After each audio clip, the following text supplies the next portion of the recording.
November of 2021, archaeologists opened a door on the outskirts of Pompeii. The space on the other side held the air of nearly 2 millennia ago.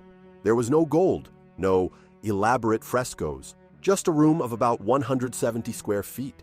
3 beds of charred wood, one of them smaller, made for a child. Under the mattresses, small objects hidden in secret. High on the wall, a tiny window completely unreachable to anyone standing on the floor. But the heaviest detail was not in the volcanic ash. It was in the lock. That door was not blocked by the eruption. It was locked from the outside. Someone in the year 79 barred the exit and fled, and the 3 people trapped in the darkness knew perfectly well they did not have the key. Pompeii is known as the ancient world's most unforgiving time capsule. When the dense cloud of ash descended upon the region in the year 79, the catastrophe ended up preserving almost everything. The massive estates of the Roman patricians, the imposing temples raised in the center of the city, the banquets that were suddenly interrupted, with food that was never consumed and goblets left untouched on the tables, the colorful, highly detailed panels that adorned the residences of the wealthiest families, boasting a lifestyle of extreme power and comfort. For centuries of ongoing excavations, that was the exact version of history the world consumed. An elite narrative entirely shaped by everything that survived of Roman luxury. But there is another reality suffocated beneath those layers of stone and dust, a reality that Pompeii almost failed to preserve, for the simple fact that, back then, there was zero interest in recording it for posterity. It is the story of the absolute bottom of that society, the story of the enslaved, the ones who carried the weight of the empire on their shoulders, yet remained completely invisible in the shadow of the marble columns. Under Roman law, these people did not possess the status of human beings. They were treated strictly as property, as tools of labor that served the purposes of their masters, easily replaced at a moment's notice. Because of this harsh, unyielding reality, they do not appear in the historical records with their real names. They were never immortalized in the great works of art that celebrated high society. They simply do not exist in the wills, the trade agreements, or the official government documents. To the Roman machine, they were faceless, voiceless, and futureless, mere cogs in a massive engine forced to operate in total silence. And it is exactly this historical erasure that makes the discovery of 2021 so deeply unsettling and monumental. Because those who had no faces suddenly gained an undeniable physical space, not in public squares or towering monuments, but right here, in the heavy silence of this dark room measuring just 170 square feet. A stifling, claustrophobic environment housing 3 crude beds, old pieces of horse harness, and a door designed to keep anyone inside under absolute control, since it only had a lock on the outside. This is the only room of forced laborers ever found completely intact in the entire history of the Pompeii excavations. Every single piece of wood preserved by the blistering heat, every ceramic jug, and every patch of fabric stopped in time the exact second its occupants realized there was no turning back. What this small, confined space tells us about the final hours of the volcano goes far beyond traditional archaeology. It is a tactile testament to extreme abandonment and the ruthless decisions made when night fell and pure panic took over the streets.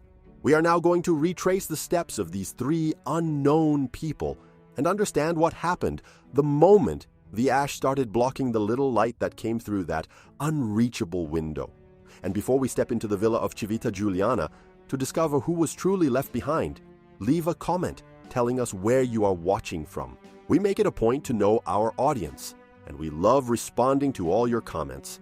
The heavy weight of history always hides in the smallest details, and now we are going to uncover what was concealed beneath those 3 beds. To grasp the sheer isolation and despair that define this room, we first need to step outside the imposing walls of the main city. About half a mile from the urban center of Pompeii stood the villa of Civita Giuliana. This was not just an ordinary country house. It was a property of monumental proportions, a grand complex designed to show off the political power and influence of whoever owned it. The site featured sweeping terraces offering a privileged view of the sea, massive agricultural production areas, and a level of luxury that few patricians could ever flaunt. Inside this massive structure, the social hierarchy was divided in a brutal, strict, and silent way. There was the elite core, who walked freely through hallways adorned with vibrant frescoes, and there was the base that supported all this luxury. This base was made up of two distinct groups of forced laborers, those who served directly inside the main living quarters, handling the banquets, and an even more invisible group in charge of keeping the external gears running flawlessly without the slightest room for error. Months before, archaeologists stumbled upon the heavy locked door. The villa of Civita Giuliana had already given up disturbing secrets about the final hours of that wealthy community. During the meticulous digs at the site, research teams found two victims desperately trying to escape the widespread collapse. One of them was a man of wealth, wearing a wool cloak, estimated to be between 30 and 40 years old. Right beside him, a young worker, his bones marked by years of intense physical labor. Destiny caught up with them together, bound by despair in the hallways of the estate, as the stone structure gave way.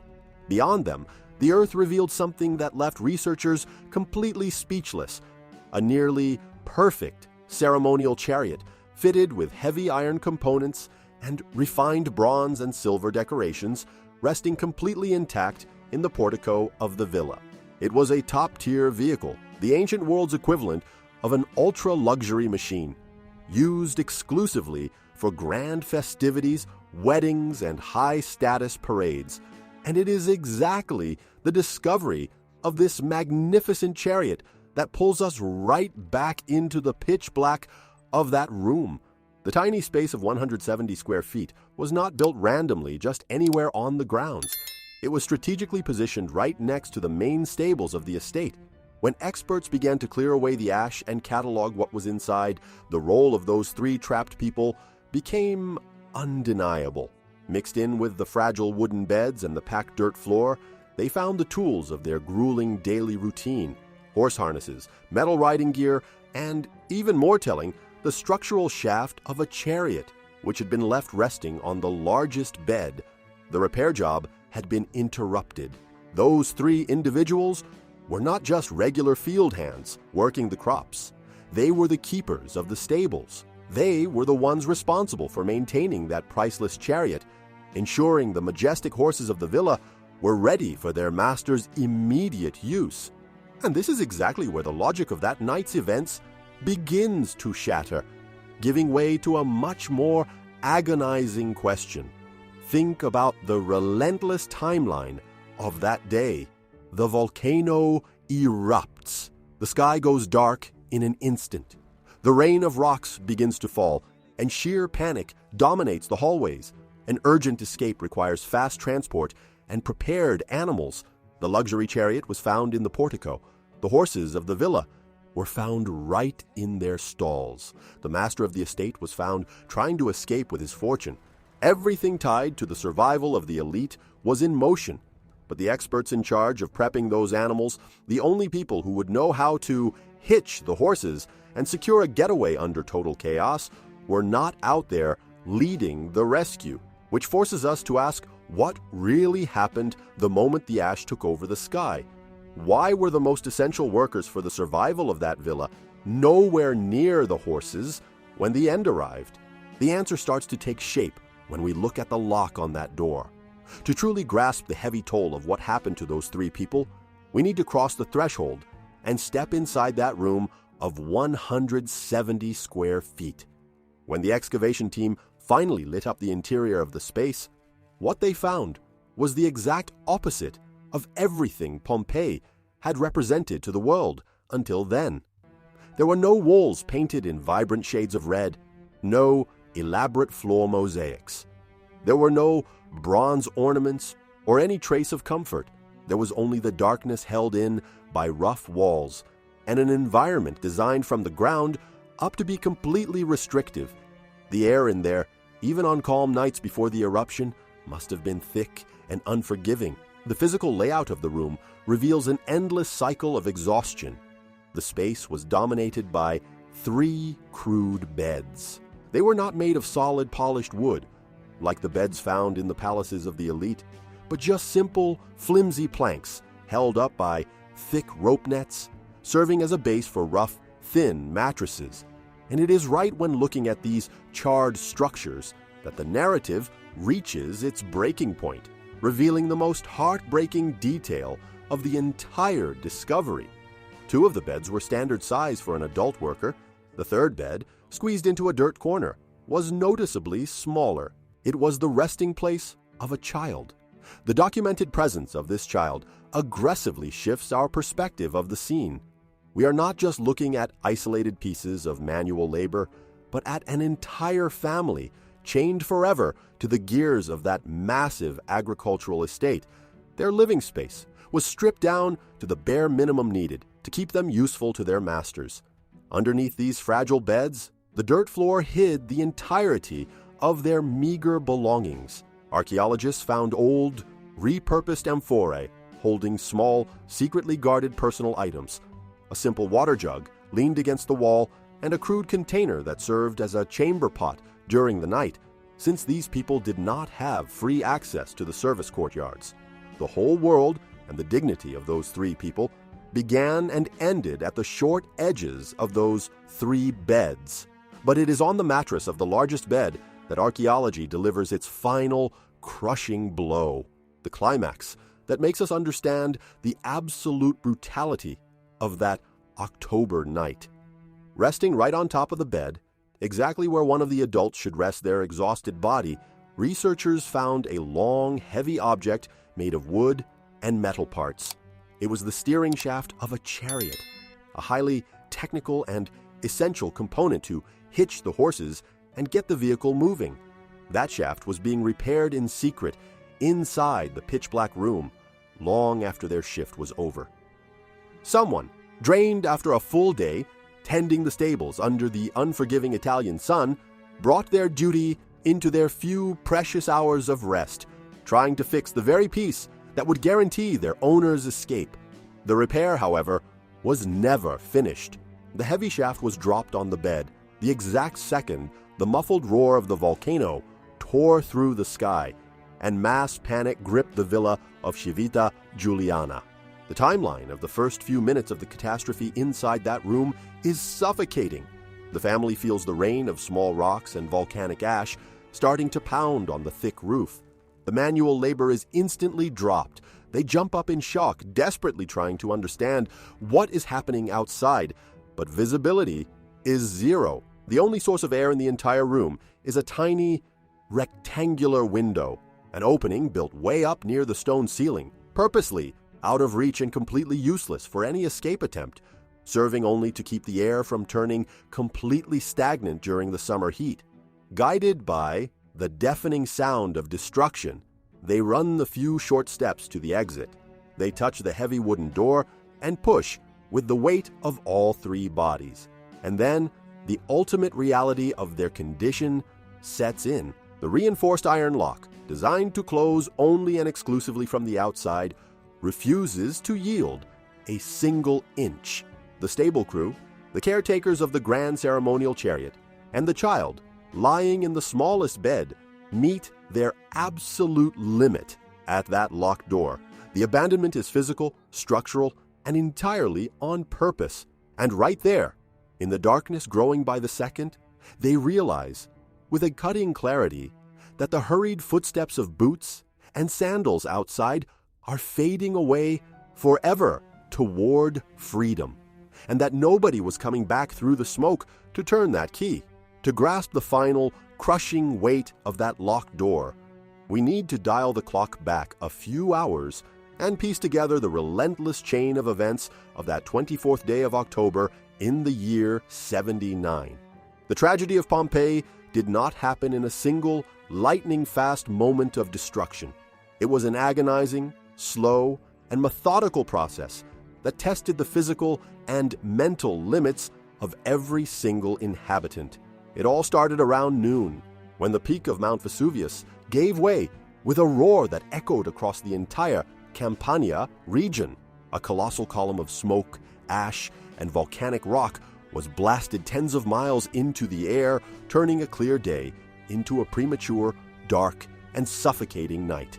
In those first few hours, what fell from the sky was not fire, but a dense, non-stop rain of small pumice stones. It was a terrifying scene that made every breath a struggle, but it was not instantly fatal, and it was exactly during this raw window of time, while the stone structures were still holding up the weight of the debris on the roofs, that the Roman elite made their move. The rich, the owners of massive estates like the villa of Civita Giuliana, realized they had to get out, and fast. They began gathering their most valuable belongings, grabbing their cash reserves, and organizing a highly coordinated, immediate evacuation. But for this escape to actually work, they needed strong horses and lightning-fast transport. And it is in this exact moment that the role of those three people in the dark room becomes the absolute core of the story. As the ones in charge of the stables and the grand ceremonial chariot, they would have been the most vital assets during those first waves of panic. They were the ones who knew the temperaments of the animals. They were the ones who knew how to calm them down amid the deafening crash of falling rocks. And they had the technical precision to hitch a heavy chariot in record time under extreme life-or-death pressure. Under the iron-fisted orders of their masters, they worked frantically in the courtyard, which was already filling up with ash, getting everything ready for the noble family to flee. They did their job. The horses were locked in position, the chariot was delivered, and then, through the chaos and the thick smoke, the elite of Civita Giuliana launched their desperate bid for survival. But what happened to the workers after the very last wheel of that chariot rolled out the estate gates? The brutal, historical answer is sitting right in the lock of that room of 170 square feet. When the horses took off, those three individuals were not invited to join the convoy. Maintenance slaves did not take up precious space in getaway vehicles, and they certainly were not handed horses for their own use. What the position of that lock tells us is that at the very height of mass panic, someone gave the order for them to return to their quarters. They were locked back in their tiny space, maybe with an empty promise that someone would come back and unlock the door once the dust settled. Or maybe just because, without the horses, they had absolutely zero use anymore. The heavy wooden door was slammed shut, and the iron lock was thrown from the outside. Inside, in the deep darkness, the air started to thin out. The hail of debris outside picked up speed, piling up fast against the doorways and windows of the entire villa. With every passing minute, in the dark, sitting on those three beds and listening to the roof groan under the weight of the mountain falling on top of them, those three people waited. They waited for the sound of familiar footsteps in the hallway. They waited for the harsh scrape of the iron key turning in the lock, ready to bring them back to the world. But the sound never came. There is not a single record, not a single piece of archaeological evidence in the entire dig to suggest that anyone even tried to come back and open that door. They were left completely behind, listening to the world end outside as the history of Pompeii buried them in total absolute silence. History, as it often goes, has always been shaped by the people who held the power to write it. For over 250 years of non-stop digging, the image of Pompeii handed to the world was carefully curated. The early explorers and archaeologists of the 18th and 19th centuries were not looking for the daily grind of exhausted laborers.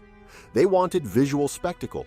They wanted the massive mosaic panels, the marble statues, the golden artifacts, and the sheer majesty of ancient Roman temples. The service areas, even though they were documented on the floor plans, were usually ignored or rushed through at top speed. They were seen as minor spaces, holding zero importance compared to the bright, tragic glory of the classical world. That academic blind spot paved the way for a whole different kind of silent devastation. For decades, the massive villa of Civita Giuliana was left entirely vulnerable, not to the forces of nature, but to modern human greed. Antiquity smugglers carved a network of illegal tunnels straight through the property, smashing through original walls and wiping out priceless evidence, all to feed the black market for stolen art.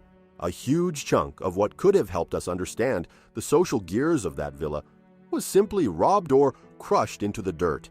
And yet, in a deep twist of irony, the looters walked right past this tiny room of 170 square feet, completely clueless about what rested in the dark. They had zero interest in the stable area, knowing full well they would not find any financial treasures hidden there. It was exactly this total human lack of interest, combined with the preserving power of the ash, that kept the locked door untouched since the year 79. And that is why breaking that lock in 2021 sent an immediate shockwave through the scientific community. The director in charge of the excavations, Gabriel Zuchtriegel, summed up the discovery with cutting clarity. He stated publicly that this narrow space offers an unprecedented window into the precarious reality of people who rarely ever show up in historical sources. And this is the massive wound this discovery tears wide open. The version of Pompeii the world bows down to today was told by the patricians, built for the nobles, and focused strictly on the things the elite dropped while running for their lives. For the very first time in the history of Roman archaeology, the flip side of that society rose from the ashes perfectly intact, a story that only made it to us because the volcano froze in time the very things the humans of that era wanted desperately to erase. And when researchers finally dropped to their knees on the dirt floor and shined a light under those 3 charred beds, they found the ultimate proof of what it actually meant to have the right to absolutely nothing in this world. To grasp the true human depth of what was found beneath the ashes of Civita Giuliana, we have to look away from the heavy locked door and the unfinished chariot shaft. We have to look down, straight at the packed dirt floor, right into the dark, cramped space that existed beneath those 3 wooden beds. Because it was down there, in the lowest, most forgotten corner of the room, that the archaeological team found the most gut-wrenching detail of the entire dig. The final, tangible trace of identity left by people the Roman Empire tried with all its might to erase. Tucked away beneath the rough ropes that held up the thin mattresses sat old ceramic amphorae. They did not hold fine wine, imported olive oil, or overflowing grain like you would find in the heavily stocked pantries of the nobles living upstairs. They had been repurposed to serve as the only safes those 3 people would ever own in their lives. And when researchers carefully brushed away the pumice stones of nearly 2 millennia and peered inside those crude containers, they did not find silver coins, rings, or anything with commercial value. What rested inside were pieces of fabric folded with extreme care, small objects of daily use, and deeply personal belongings without a single shred of official identification. Things that, to the master of the grand villa, would not be worth a fraction of a second of his time. But to the small family trapped in that room, they meant the entire world. To really process the emotional weight of these hidden amphorae, you have to remember the brutal, unforgiving laws that ruled society in the year 79. Under the iron grip of the Roman system, the concept of ownership was an exclusive, absolute privilege of free citizens. Forced laborers, viewed legally as nothing more than tools that could speak, had zero right to own anything. Technically, everything they touched, the ragged clothes on their backs, and even the water they drank at the end of the day, belonged without question to the master of the estate. Therefore, possessing personal items, guarding them fiercely, and hiding them under the place where they slept was much more than a habit. It was a continuous, silent act of defiance. It was the one and only way they could prove to themselves that they were still human beings, that they possessed a memory, a private history, and a tiny fragment of life that the rich man of the villa could not control. And it is the exact meticulous placement of those objects that allows us to reconstruct the final scene inside that room, in those last moments when hope vanished completely. The chain of events is suffocating. The muffled thud of volcanic rocks pounded the roof without end. The air grew thicker, hotter, and harder to breathe, pushed through the cracks of the unreachable window. The door had already been tested, pushed, and slammed against, confirming the horrifying reality that the iron lock, thrown from the outside, would not budge a single inch. Darkness swallowed the room. The exact moment the sounds of the horses and the master's chariot faded into the distance, leaving nothing behind but the roar of the mountain. In that room of 170 square feet, with no way out, no light, and zero future, the final documented action of these people was not an act of blind, irrational rage against the stone walls. It was an act of extreme dignity and care. Archaeologists found the amphorae positioned perfectly, tucked away exactly where they were left on that final night. Someone, knowing full well the structure above them was starting to cave in, and the air was running out, gathered the few fabrics and the family's tiny belongings, and put them safely back under the beds. They packed away what little they had.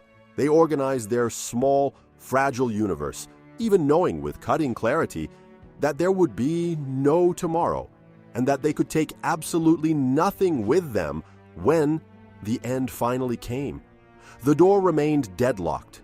Their fate was sealed, and the last silent gesture of those invisible people was to protect the only things they could call their own, clinging to their own humanity before the roof caved in and silence took over Pompeii for 20 long centuries.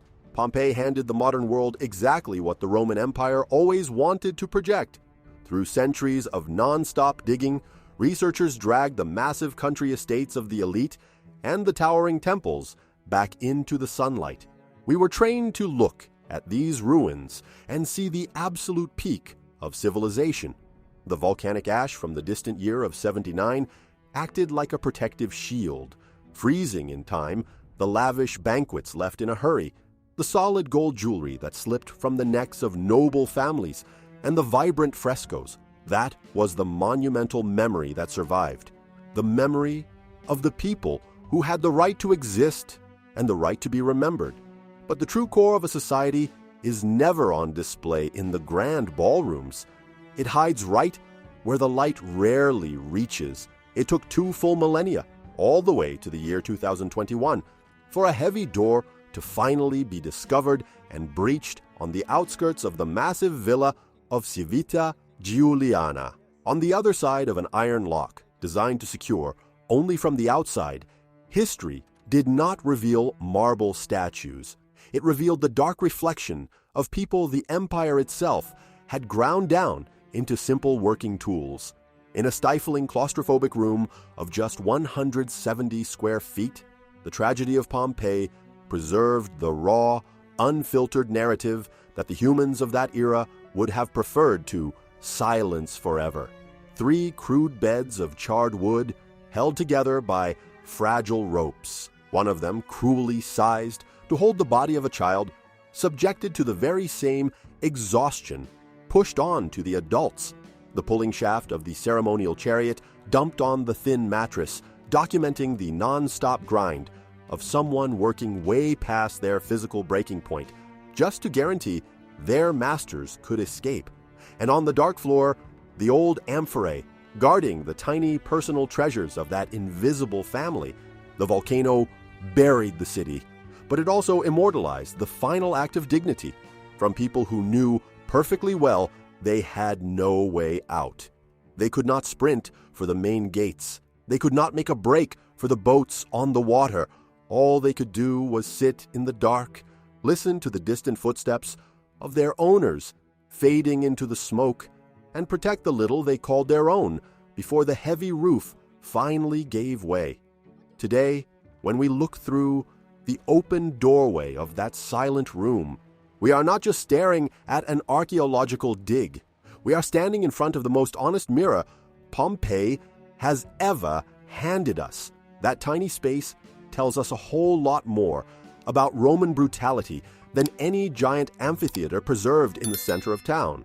The identities of those 3 people will forever remain a mystery, wiped out deliberately by official records and swallowed whole by Mount Vesuvius. But their physical presence, the narrow space they occupied, and the absolute abandonment they suffered now belong to the memory of the modern world. The door that nobody was ever supposed to open forced us to look at the people left to die in the shadows. If this immersive journey made you rethink the way we look at official history, consider subscribing to our channel to follow our upcoming documentary investigations. Drop a comment and let us know what you felt when you learned the reality of this forgotten family. History never rests, and we will keep breaking down the doors that time tried to keep locked.